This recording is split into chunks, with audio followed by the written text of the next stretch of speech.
Hey guys, we are now sat in the MG HS. We are going to do a small drive around and give you what we think about it. And before that, I have with me Andy, who works at Aldridge Vehicles, fantastic friend of mine.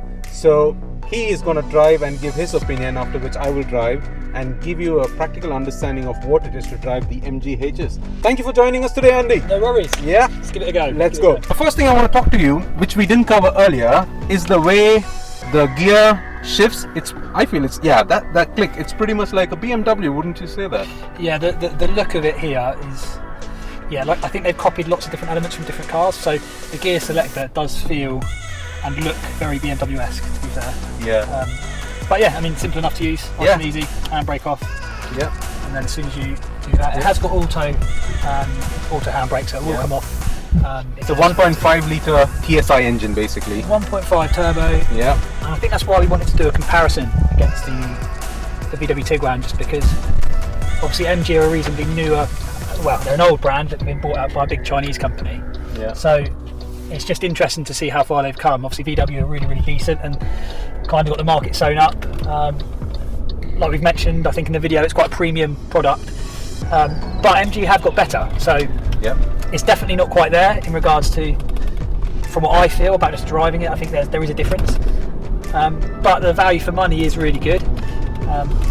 These particular cars at the moment, I think we're in, what are we now, June 2023. These are the highest, or the most sold new car in the UK. Number one selling, isn't it? Number one selling new car in the UK, yeah. Which I think is just because you get a lot for the money. Now the market, if anything, ideal with used cars. So again, that's a bit different, not going like for like on new, because obviously there's a big price difference from new. But the market has gone up significantly ever since COVID for used cars. So although these MGs are more expensive than they used to be, so has every other car gone up. So the VW Tiguan that we've got, actually, which is for sale. So sneaky little plug there, it's for sale. That car's £29,000, 28,995, and this car was 20,500. So it's a significant difference in money. So yeah, you could argue that's, depreciation on the MG could be slightly more over a long period of time, but for most people that buy them on a PCP, they're going to own the car 3 or 4 years. If the difference is £7,000, £8,000, £9,000, the monthly payments could be significantly less. And if it's giving you all the similar equipment, then it's just an interesting comparison. Don't get me wrong, I think if you drive the VW back to back, it feels like the refinement is just so much better. Like, not so much better, it's better. This has got a dual clutch transmission gearbox. And so same as VW, but VW's is super seamless. Like, it's so nice. Whereas sometimes at the lower speeds, like I've noticed just from using this for a few days, it gets a little bit confused at lower speeds sometimes, but it's still plenty smooth. It's responsive enough. I think for our viewers, what I felt is more like, first when you start the car and started moving, it felt quite refined actually. It is refined for an MG. Exactly. But as you started moving, the tyre noise, my goodness, it's quite, you can feel quite a bit of tyre noise. So in that perspective, the refinement, interior, kind of soundproofing, that's where they basically cut off. I think so. Yeah, I think. And the suspension as well, you can feel it a bit more, even though it's got the 18-inch wheels, which is supposed to be a bit more for comfort. You can still feel the bumps a bit,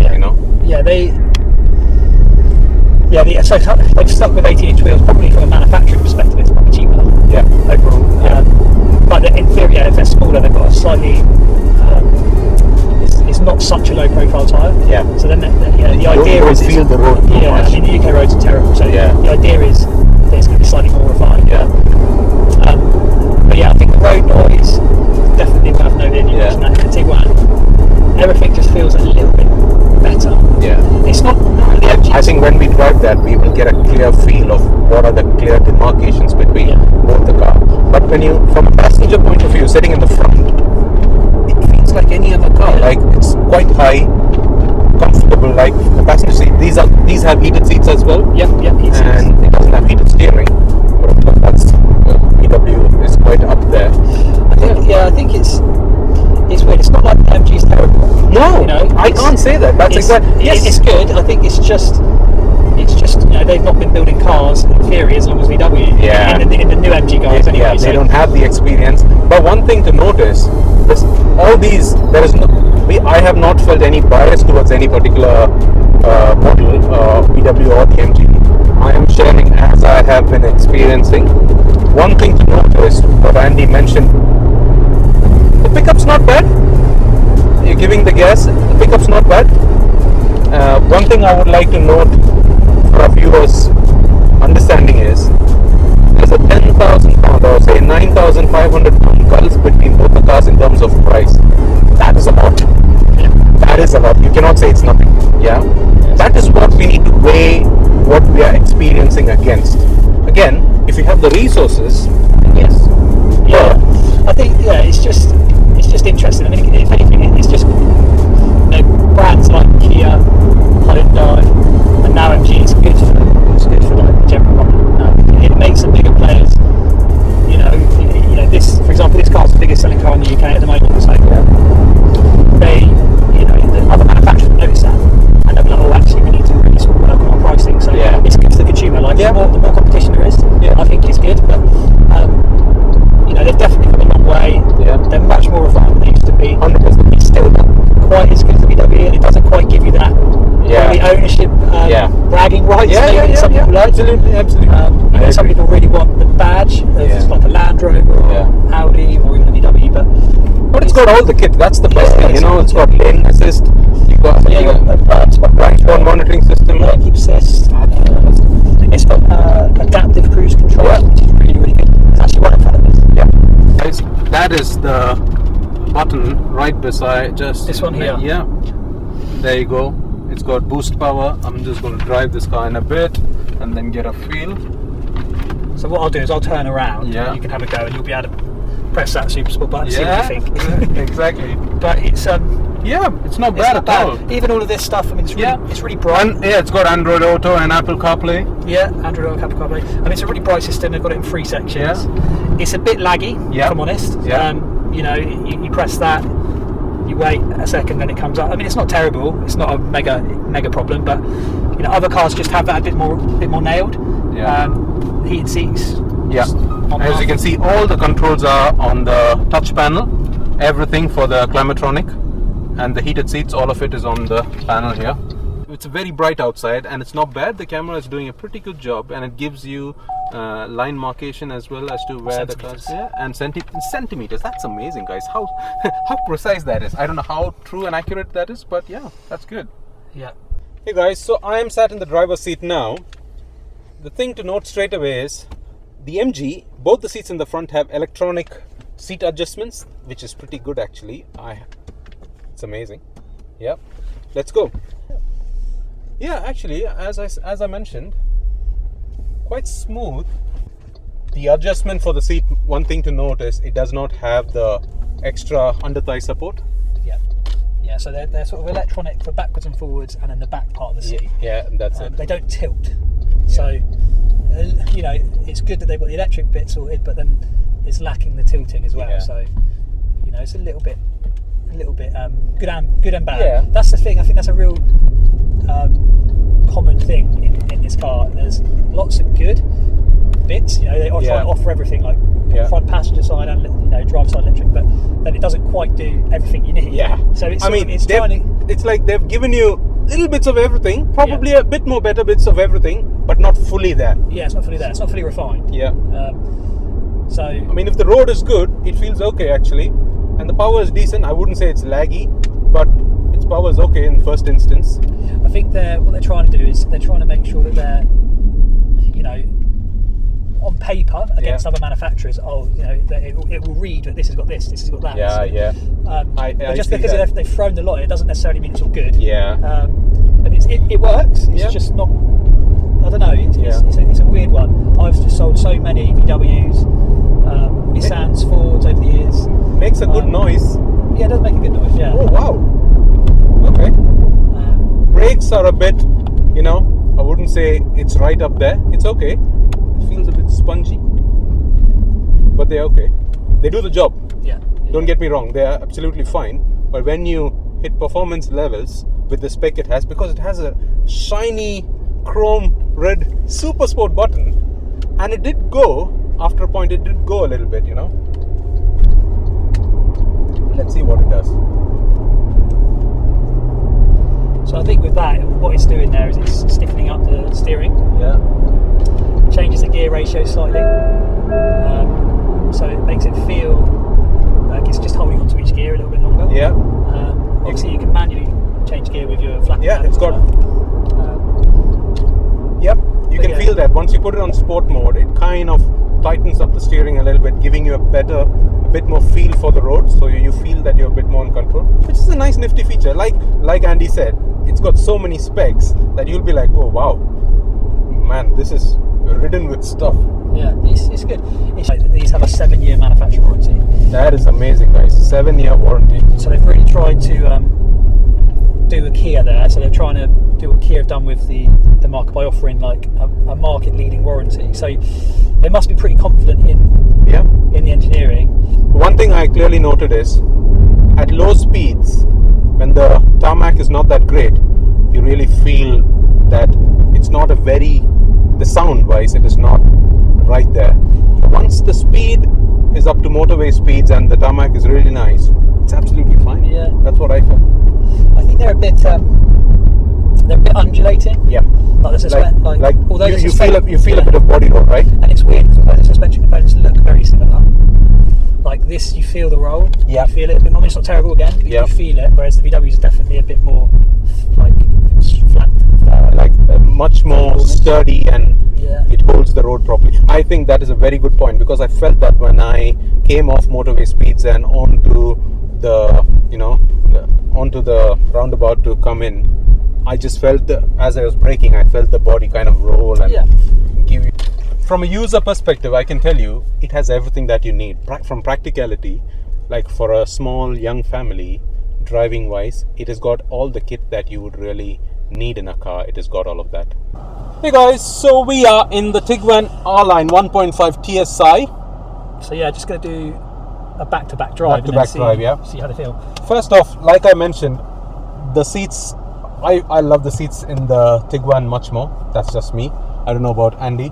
It just feels nice. And the biggest difference between the HS and this, that has all electronic seat controls. This one is all manual. You know, the good old lever where you jack it up and jack it down and move, and the lever underneath the seat where you need to pull it out to move. But good thing is, it's got under seat parcel tray.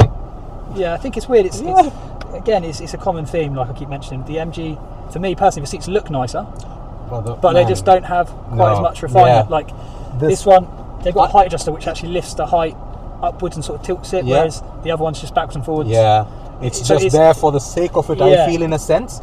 Even though they didn't intend it that way, but that's how it comes across as a user to me. Yeah, this you can really get the perfect sort of height, like for your driving position. Pop it to drive. Yeah. So this one, like Andy did, if you could just do that again for me, Andy. It is a proper good old, moving through the gears. It's not as clicky and easy as the MG, but that's fine. I love the dash, guys. Look at that. I mean, I love it. It's just stunning. And obviously, you can have this as a full map display with your sat navigation. So instead of having to look down here, you've got it just straight away, just behind the steering wheel. So that's really helpful. Does it have a reversing camera? So this one doesn't. So again, the MG has a reversing camera. This one doesn't. So this has like a bird's eye view of the car, and it gives you front and rear sensors. So no camera, but it does have front and rear sensors. So just use your eyes and your understanding of driving sense to. Well, and you can hear obviously the sensors. I love the look of this though. Love the look of the Climatronic, but hey guys, look at this though. It's okay. It's not uber responsive, but it's not bad. It's doing its job, but it's a bit tricky, I must say. It's just a bit fiddly, and that's again, a lot of modern cars have gone to these touchscreen panels. Cosmetically great, it looks great, but practically. Yeah, it's just a bit tricky. Once you're used to it, it's fine. It's not a problem once you're used to it. Yeah. Now this is the same size engine, so that, again, the reason why we've done the video, or just thought about doing videos, because it's like for like, in as much as the MG is a 1.5, this is a 1.5 turbo. Yeah. Same sort of engine power. They're both around 160 brake horsepower. Yeah. So very similar. They're in the same category of car, so obviously straight away, like it's a family sort of size SUV. DSG they call it VW. Yeah, S-Tronic's VW. the Audi, isn't it? But same system, like, but this is smoother. Not smoother, Like, So it feels a bit more natural as it progresses through the gears, it's just a bit smoother. Like, it's not the MG's bad. These have just nailed this kind of this gearbox. They've kind of nailed it. That's I feel, just as you started driving, the cabin refinement is on another level. Just I feel this first thing that I compared and I said was the road noise. I don't feel it as much. This has the 20-inch wheels. Yeah. Where it's got thin profile tires with those diamond cut wheels, they definitely make a lot of sound. But you don't seem to hear it. Yeah, that's the thing. So even if it's got bigger wheels and lower profile tires, the sound quality is better. The sound's too much. The sound deadening is just decent, but it is quite stiff because it is the R line. It is quite stiff, notably stiff. But that's good in the sense you don't feel much of body roll, right? Yeah. So the sort of dynamically to drive. Yeah. Same as I see at Ateca because it's a very similar car. Yeah. This will handle a bit better. The MG is probably very good for just like long distance, family sort of just chilling along, chilling out. This is a bit more dynamic, Yeah. Go on the A road and have a bit more fun. You can feel it, like it goes. It's a 1.5 PSI engine of the VW. It's kind of cheaping cars, isn't it? Yeah, they use it throughout the range. It's bigger one. I think it's a good compromise on performance. I think the 2-litre TSI obviously goes better. But then it starts to push a bit more. Fuel wise, this is great as well. Yeah, economy's good. Yeah. Both of them, the actual figures read very similarly. I think the VW is better on fuel. Yeah. The other thing I noticed sat on the passenger seat is there is significant tire noise. The reason is because of the profile of the tires, but the way the Tiguan deals with bumps on the road is so much better. Like you don't feel that extra body roll, and just I think the damping on the suspension is a bit better on this. Right. Yeah. Right. I mean, to me, it does a very. The tricky thing is, it's weird because, like, from a longevity perspective, you were just buying the car. Like, if you're just spending all your money, you weren't financing them or anything. Yeah. You had to pick one. The VW, if money was no object, is like. It's the one you need to go for, isn't it? It's a sensible choice because it's. That if you take care of it, it's gonna. In theory. Engineering wise, it's German engineering. Yeah, in theory, they should just. There's more of these. They've been around longer. It's more likely to last better. To spend more, you're going to spend less on this overall from a mechanical, I think, perspective, generally speaking. Now, that's not to say you can have a big problem with one of these and not with the MG or vice versa, but I think, if you had to pick one to keep forever, you'd pick this. But that's not to say that, on the forecourt, if you're looking at both of them, £8.5 grand is £9 grand is a big difference. It is a lot of money. And just from actually what it does the same thing. I think it's an Autobox 1.5 turbo petrol with Apple CarPlay. Android Auto. If you're just sitting back and just going from I think from a comfort, if you're bothered about the brand, if you're bothered about the way the car you own, you wanted to drive, if you're a bit of an enthusiast and if you want a bit of feel, looks and a bit more upmarket, then yes, it'll be the VW. But from a usability point of view, from an ownership point of view, from a day-to-day perspective, like it does the same thing. And for £9 grand less, which is that's a big family holiday or a fiesta. That's the problem. That is the big difference maker, guys. I mean, I feel that £9,000 is a huge cost. And that's why they're selling. I mean, it's tricky to say because if your finance deal or something is really, really good on a Tiguan and the APR is really low, if the payments aren't that much different, really, if they aren't too much different, I'd have to look at them. But if they weren't, you pick a Tiguan all day long. But if there is a significant difference, which I assume there will be a difference because it's £9 grand difference to start with. If you're not bothered about having the brand being a VW and you're just going to hand the car back or get rid of it after 3 or 4 years, then in theory, perhaps save yourself some money. It does the same job. It just depends. They're both great cars. I think they're both good cars. Someone mentioned to me once, which I think is kind of which used to be true, and that's where it's quite interesting with like the newer brands like MG and stuff. Is that generally speaking, like a cheap car is generally ever a good long-term proposition, because there must be a reason why it's cheaper. long-term proposition. Yeah, if you're thinking of keeping the car for a long time, that's one thing significantly.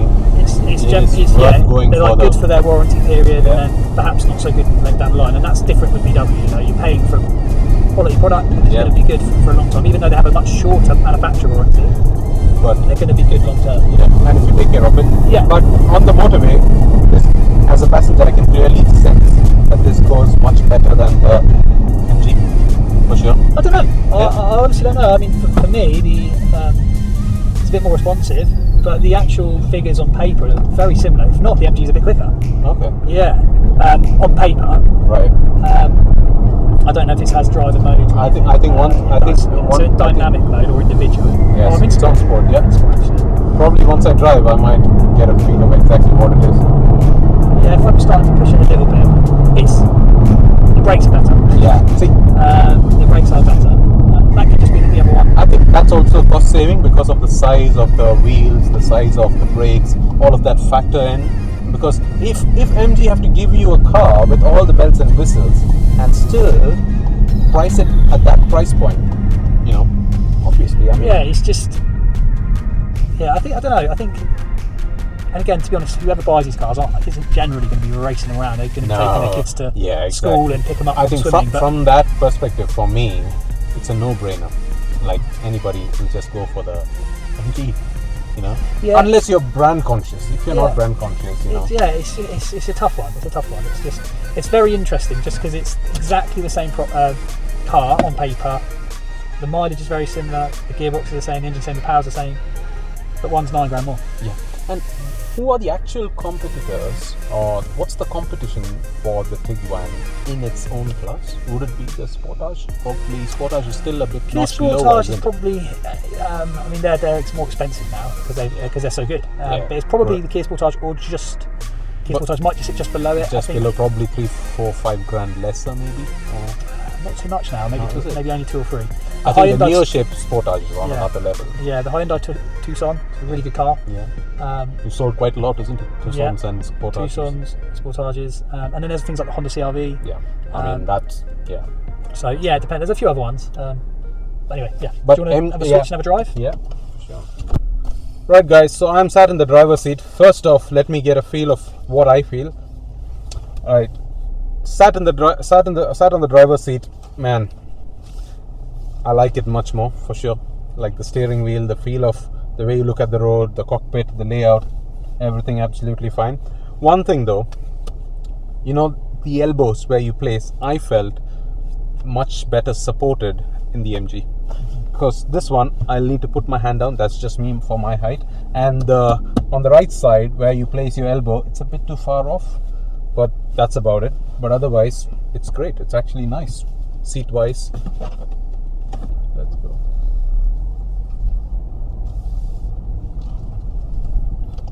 Be interesting to see what you think. So it's quite good doing a back-to-back drive because we can. I like to sit quite low. Right, that's nice.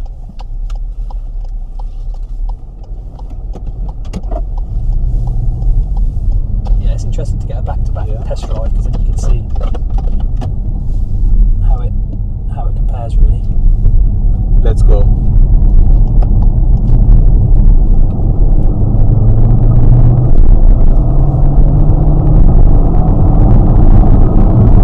I see what you mean. The MG, definitely figure-wise, power-wise, there is a difference. I mean, sat in the passenger seat just because of the way the Tiguan drives. Maybe I felt it goes better. But after sitting behind the steering wheel and driving it, I definitely feel the MG has a bit more pull, purely because of the power figures, I think. But driving dynamics-wise, the Tiguan drives much better. It just feels a bit more solid. It hugs the road better. It's also got to do something with the wheels and the profile of the tires and the suspension. It's a bit more stiffer. Yeah, it just feels like I am a bit more confident to go at a bit more pace around a tight corner. Yeah. That's what it is. And I wouldn't have felt the same thing, and the body roll is much less, and the brakes are so, I think there's a world of difference between the brakes. I mean, don't get me wrong, the MG HS does the job, it is absolutely fine, but the brake feel is much better. It's more the feel. I think the power's probably quite similar, but definitely the feel with these like it's not gradual. You put your foot on the brake, whereas the MG going to hammer the brake a bit more to get the same kind of performance. I must say, guys, one big thing to note here is you do feel the impact of the road noise over the bumps because of the profile of the tires. The MG obviously gives you that bit of extra comfort in the long. I want to reference back to what Andy mentioned. On a long journey, if you're just cruising at 70, the MG does its job absolutely fine. Yes, but the Tiguan does have the edge a bit more in terms of driving dynamics, steering feel. As a driver-biased car, this might definitely is a notch higher. And obviously, the premium will just, I don't know, the question that as viewers, as a buyer who's in the market for a mid-sized SUV, what you need to consider is, does the price justify what you get in the Tiguan versus what you get? That's the choice. That is why we were really interested to compare. It feels like, although they're probably both made in China, it feels like we're not. This is made in China? No, but as in the phone, it's like, it feels like I just felt lane keep as it's pushed me to. That's pretty. It's pretty good. It feels like we're comparing like an iPhone and an Android phone. The MG HS being an Android phone, I know. and this being an iPhone. So this is very polished. Yeah. That's a good analogy. Actually. This is like, that's super polished. And the MG is still very good. Exactly. But perhaps and the features are pretty much like an Android phone that will take any apps. It's very flexible, does all the stuff you need. But I don't know, can you use it for 6, 7 years, 8 years, or 4, 5 years like an iPhone? That's a question. The other thing I noticed is, as you move off, the noise the MG's engine makes is a little less, I feel. This one feels a bit louder, but again, once you move, it's very, very, very, very refined.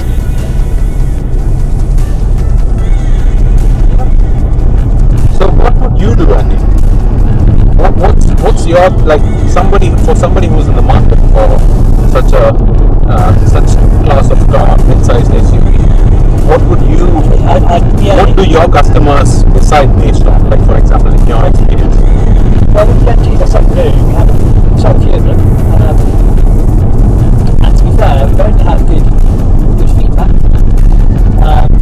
Sometimes certain things can be a bit trickier, but then, like dealer network, that's a big deal. Some people, they want to know that they always would like to service it with proper main dealer, right? Well, they want to know there's someone nearby. Right. You're kind of nailing that now, and maybe you're going to Salisbury, maybe a Newbury. So they're becoming, they're becoming a bit, there's more availability. Okay.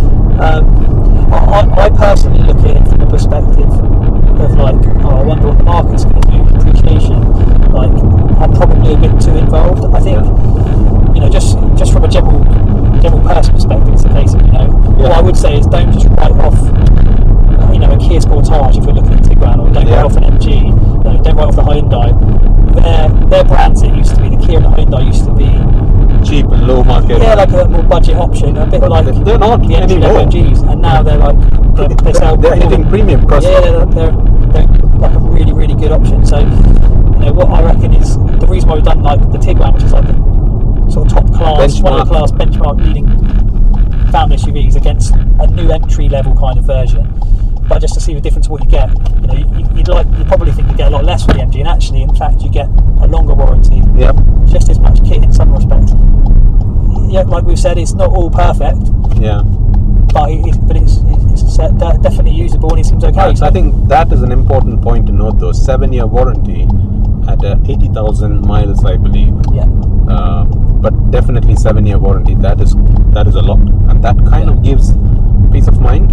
Yeah. It is also referring back to what you said. It is also to note we don't know how the longevity in that 7 years, what the ownership experience this is the question. Like. This is the question mark. So generally, like I said earlier, the saying goes that it's something along the lines of you buy cheap, you buy twice, something like that. So I don't think that's the case anymore. I think a lot of people worry about Chinese built products, but lots of the stuff that's in a VW will be from China. It's as good overtake there, definitely on the power, which is good. Yeah, I just did a quick overtake there. planted the foot to the floor, probably a second or some milliseconds, and it just went. And I was so confident with the way the car moved. Whereas the MG wouldn't be quite good. No, you would have felt. I didn't feel any body roll. That's also got to do with this being the top spec R line. So, but it was really good. You didn't feel anything, isn't it? It just went. Yeah, really comfortable. Yeah. But I think that's that. Yeah, it's just an interesting comparison video.